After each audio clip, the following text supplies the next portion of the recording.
Hi, my name's Sue Ellam and I'm a professional tarot reader and have been for 25 years. And I use the Mythic Tarot, which are based on Greek mythology. Hello, I'm Carrie Beleno. Just drank water. I am an intuitive Reiki master teacher and a spiritual life coach for 23 years as well. And I have the questions for today. So I have them stuck in a crystal candle holder. And so now they're all stuck together. This one. Of course, I picked the one that Sue was trying to get at. I think it was 2 episodes ago. She was kind of spinning around this topic, and I helped pull it out after we ended the video, and we both felt pretty passionate about having to talk about this. So the question is, why should death not be feared? Yeah, it was interesting. I think it was the one about coincidences. Mm-hmm. And I read the cards, but also my intuition speaks to me, and I don't so much hear voices, but I get ideas that just kind of come into my head. And it was just something that I had to. It seemed off topic, but to me it was purely on topic in some ways. It does sound a bit rambly, but I was getting very strong direction to talk about this subject, so I just kind of go with the flow. So interesting it's come up so quickly. Yes. But anyway, I will let you will take over and now talk about what you think about it. So, death is multifaceted, clearly. It is something we wrangle with, all of us. No one is exempt. But I'm going to take it back to the episode about coincidences, because I really do feel like this topic needs to be narrowed a little bit. And I opened that episode about judging ourselves. That's what came forward most quickly. No, that was procrastination. Okay, now I'm pulling in all kinds of information. Okay, so we fear death because we don't know, meaning we're afraid of the unknown. We are creatures that fear the unknown. We fear the unknown if we quit a job. We fear the unknown if we don't have a date. We fear the unknown if we want to change careers. We fear the unknown. And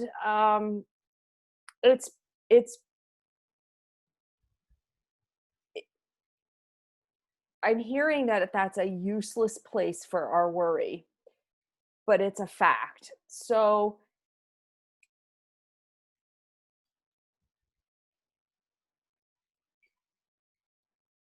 wow, I'm really struggling with this. There's so much information. I'm trying to parse it out. I need Is it, I mean, what I just thought about is, do people fear their own death or fear death of their loved ones or others? I think what I'm feeling as well, I think both. It depends on the person. But I also feel like I can't let go of what we talked about after we ended that episode, which is the judgment part, which is listening to the coincidences, following the non-random coincidences, following our intuition, and then having something happen or being afraid that something will happen that may alter life irrevocably or even create death. And I think that's where I was trying to go with this, is to abandon the judgment part of your choices and understand that death shouldn't be feared, because it is all a chosen part of our journey. It is all divinely orchestrated by each individual soul.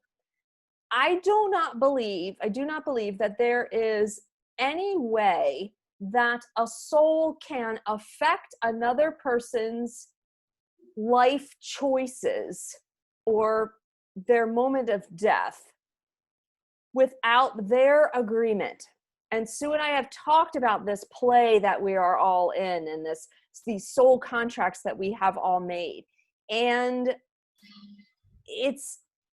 I understand that we fear death in that we will miss someone, or that we want that person in our lives longer, or that we have a sense of loss or a hole in our heart.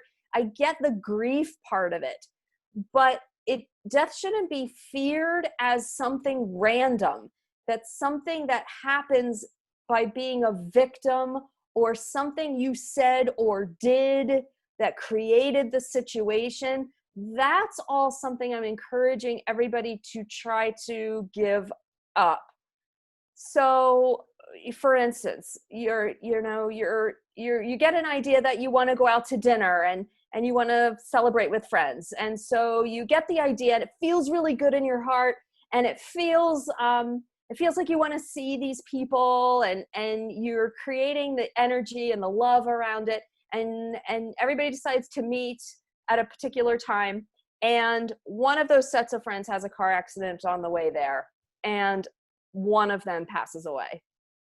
And what we immediately do is blame ourselves. We created the situation. We had the idea. We encouraged everybody to come together. We followed our heart, or we followed our intuition, and look what happened. It resulted in tragedy. And what I'm here to talk about, the fearing death thing, is that is part of what that person's soul had decided it wanted to go through, and you were just the unwitting helper in that soul's path, in that soul's journey. So it's really important that we don't stop making decisions based on our intuition, or based on a series of coincidences that feel right to us, on fear of death. Did that make any sense? Yeah, and it's interesting you mentioned the restaurant, because a memory just popped up for me. It was some years ago when there were spates of bombings in London. I mean, we get spates every now and again. And I remember this young woman being interviewed because a restaurant had been blown up. And she was saying, oh, I was meant to be at that restaurant, but I can't remember if she wasn't feeling well or whatever. But for whatever reason, she didn't go. She said, oh, I didn't go, therefore I didn't die. The following week, she was out in a restaurant. She got killed there. That restaurant kind of was blown up. Mm. And it's like she delayed her time by a week. And it was just so impactful that when it's our time, and we can't, we've done everything we're meant to do. And some people can go on for, over 100, and yet other people, pass at very young ages. There is a reason. But I think some of the grief with death is that people feel that it's something to take. I think they don't have a full idea of what happens next. And I think it's this, again, what you said, fear of the unknown. But anyway, that memory came up. So let me just see now what cards saying.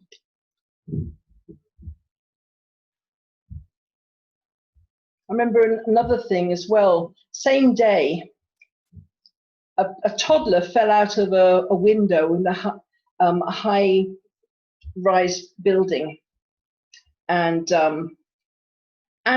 a fireman happened to be wandering past, saw this child dropping through the air and caught him,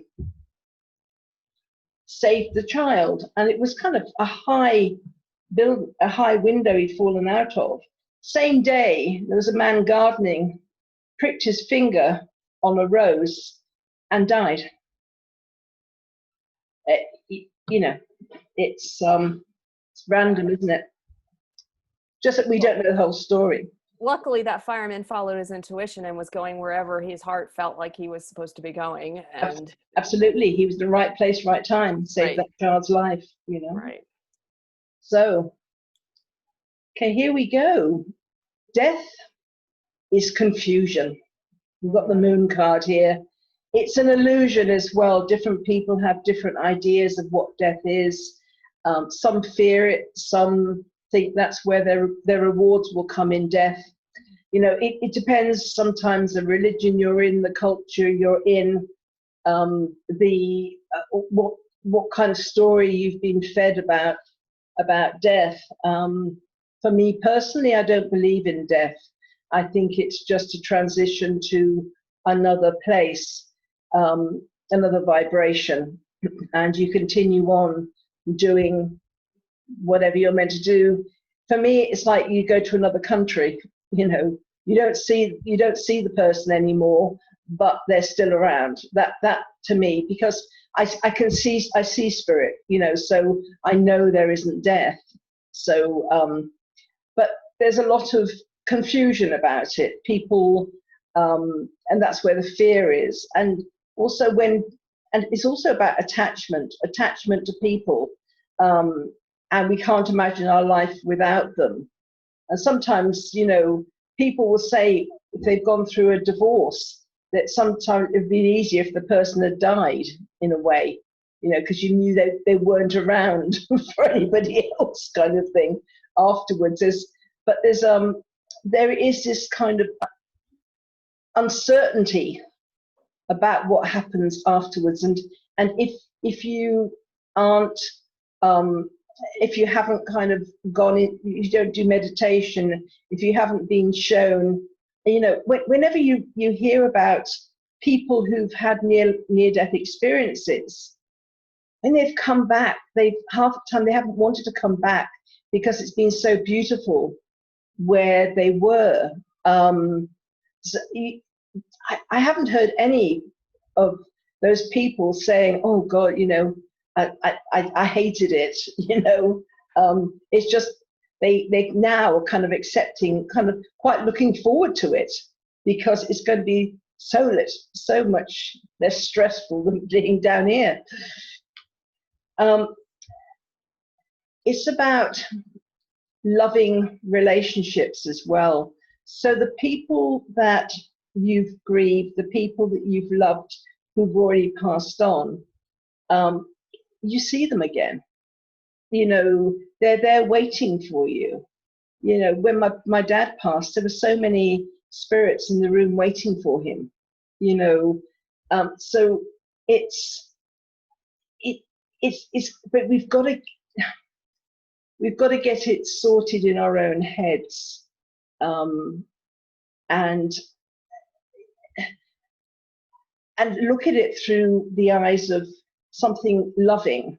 Because can you imagine if there wasn't any death at all?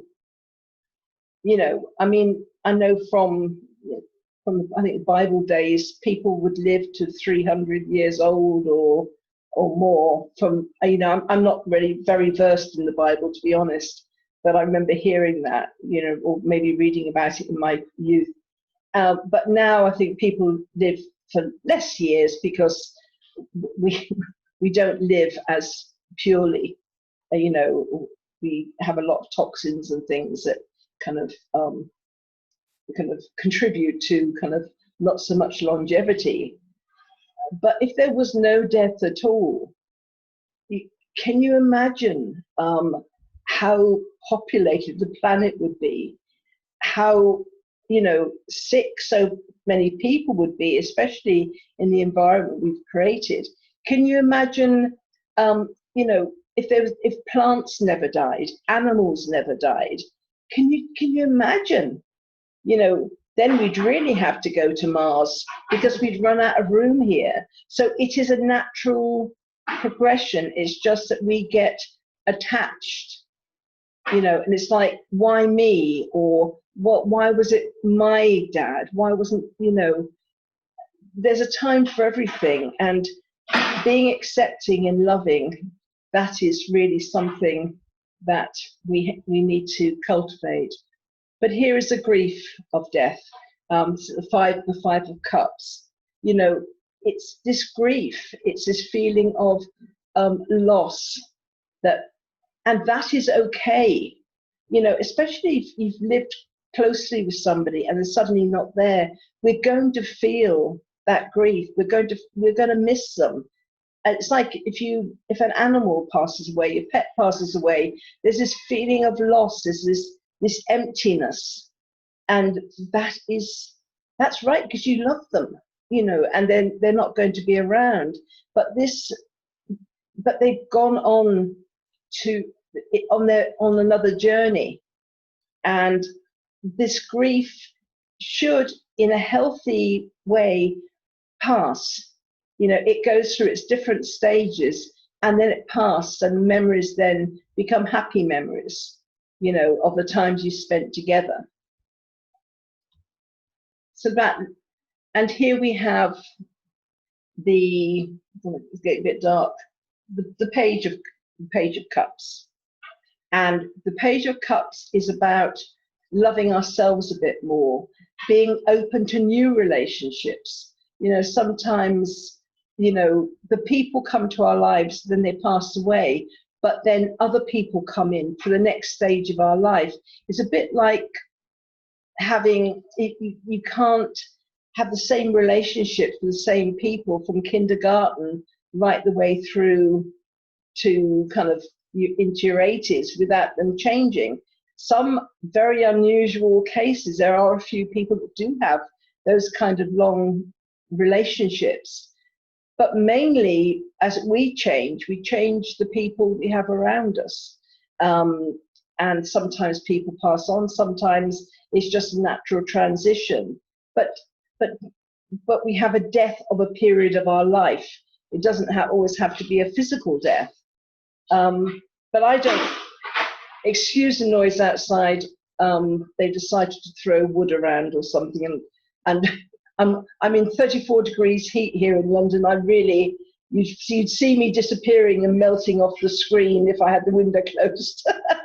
But this is about kind of really loving yourself, loving the people around you, and not having any guilt about how you've treated people as well. I think that comes in a lot with the grief. Oh, I wish I'd said that. I wish I hadn't done that.